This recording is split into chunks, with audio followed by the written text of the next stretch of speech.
नमस्ते साथियों, मैं सोनू आर्य और आप देख रहे हैं बोल हिंदुस्तान, आवाज़ दिल से। किसान आंदोलन की कवरेज हम निरंतर कर रहे हैं।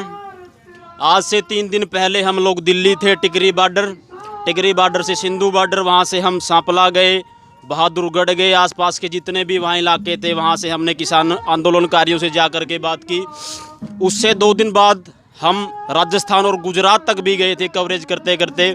और कल हम भिवानी के अंदर थे। भिवानी में खरकड़ी, सोरडा और लोहारू के जो वहाँ जो क्षेत्र हैं उनमें हमने किसान आंदोलनकारियों से इस किसान आंदोलन को लेकर के बात की। आज हम कवरेज करते करते पहुँच गए हैं जींद में। और जींद में ये खटकड़ गाँव है, टोल प्लाजा के ऊपर। यहाँ जो है लगभग पिछले लंबे समय से किसानों के समर्थन में कार्यक्रम निरंतर चल रहा है।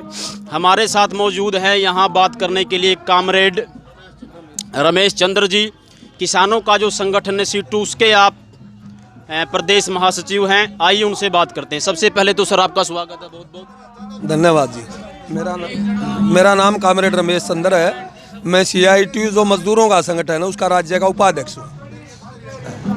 रमेश चंद्र जी, जो कार्यक्रम यहाँ चल रहा है, सर्वप्रथम तो इस कार्यक्रम के विषय में थोड़ा सा आप हमारे दर्शकों को बताइए।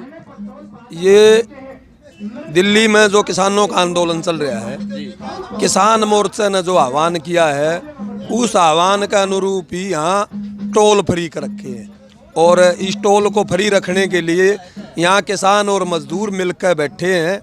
और जो भी ऊपर का आदेश होगा दिल्ली से किसान मोर्चे का, उसकी पालना की जाएगी। अब आने वाले दिनों में 18 तारीख को किसान महिलाओं का प्रदर्शन है पूरे देश में।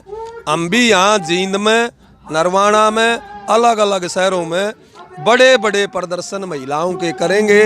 और 3 दिन पहले 12 तारीख को पूरे हरियाणा में CITU जो मजदूरों का संगठन है उसने हज़ारों की संख्या में सभी डिस्ट्रिक्ट हेडक्वार्टरों पर इकट्ठे होकर, जिसमें स्कीम वर्कर थी, जिसमें भवन निर्माण का मजदूर था, जिसमें ग्रामीण सफाई कर्मचारी था, ग्रामीण चौकीदार था, रेहड़ी पड़ी का मजदूर था, भट्टे का मजदूर था, हज़ारों की संख्या में इकट्ठे होकर सभी उपायुक्त कार्यालयों का घेराव किया। क्योंकि ये जो काले कानून है, ये कृषि कानून नहीं है, काले कानून है।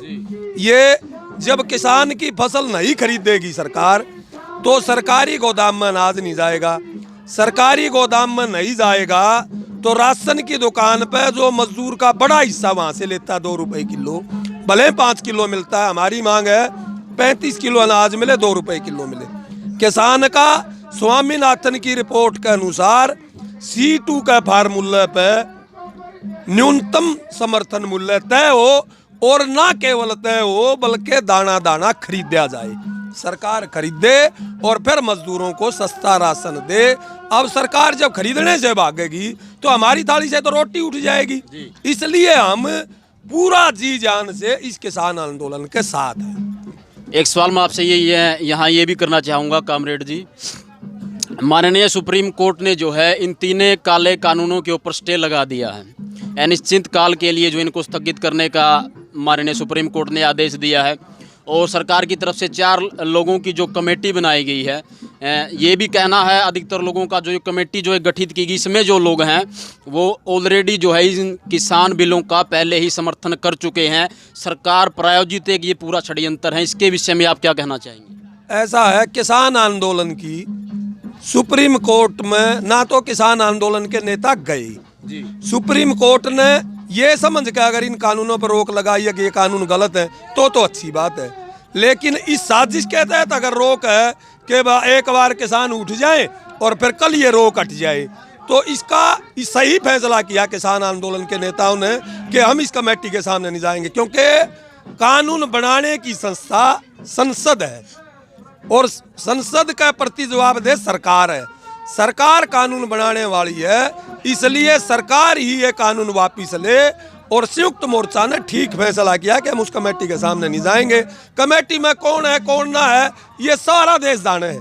इन लोगों के पहले राइटअप आए हैं इन कानूनों के समर्थन में, अखबारों में बड़े बड़े लेख लिखे हैं। मतलब उनको इस कमेटी में के ओहदेदार बना दिया। ये तो बिल्ली दूध की रुखाड़ी होगी जी।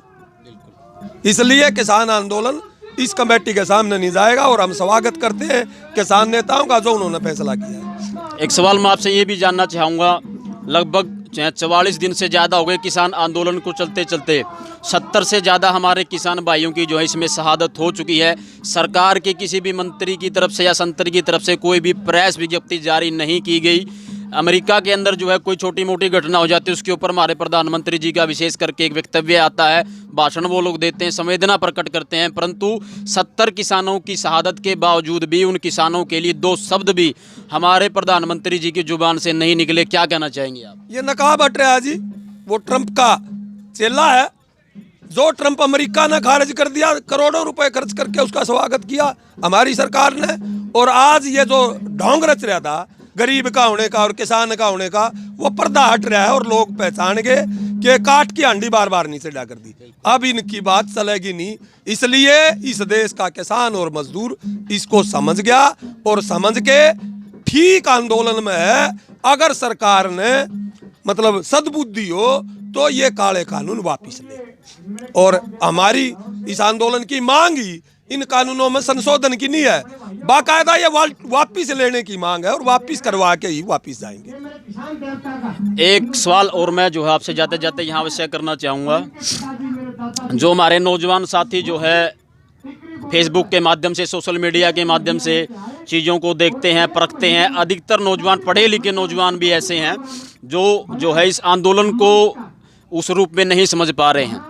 वो कह रहे हैं कि ये आंदोलन तो जो है गद्दारों का आंदोलन है, ये तो बिके हुए लोग हैं, ये तो किसान नहीं हैं, ये किसान नहीं हो सकते।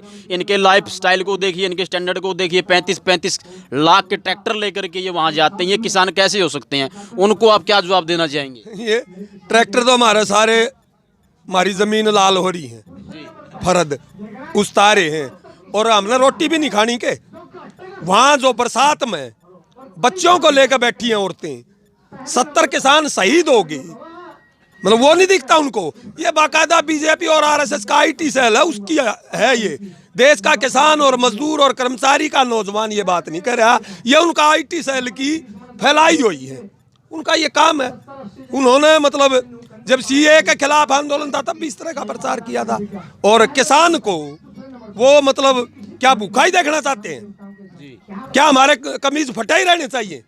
ये अबानी अंडानी और मोदी एक दिन में 3 ड्रेस बदलता है, एक मीटिंग में जाएगा तो एक ड्रेस पहनेगा, दूसरी में वो कभी आपने देखा हो तो बताओ। हमें ही क्या फटे कुर्तियों में रहने की वो है? अच्छे जीवन की हमारी लालसा है, हम अच्छा जीवन जीना चाहते हैं और उसी के लिए लड़ाई है। कॉमरेड रमेश चंद्र जी, जाते जाते हम आपसे जो है हमारे जो युवा साथी जो हैं, जो युवा नौजवान है, देश की 67% आबादी देश के अंदर युवाओं की है, उनके लिए भी हम आपसे मैसेज ज़रूर लेना चाहेंगे कि उन युवा साथियों को आप क्या मैसेज देना चाहेंगे जो हमारे चैनल के माध्यम से आपको देख रहे हैं, सुन रहे हैं, जो कवरेज लगातार कर रहे हैं? युवाओं से मेरी एक अपील है कि शांतिपूर्ण पूरी समझदारी से इस आंदोलन का हिस्सा बने। भगत सिंह ने 23 साल की उम्र में अपनी जिंदगी न्यौछावर कर दी थी देश में, तभी आज़ादी मिली थी। दुनिया का अब तक का मेहनत कशों का सबसे बड़ा आंदोलन है। इस आंदोलन में अपनी हिस्सेदारी करें और पूरी तौर पर शांतिपूर्ण और समझदारी से आंदोलन में हिस्सेदारी करें, लोगों को जोड़ें और ये आंदोलन जीतेगा तो ही हमारी मुक्ति होगी।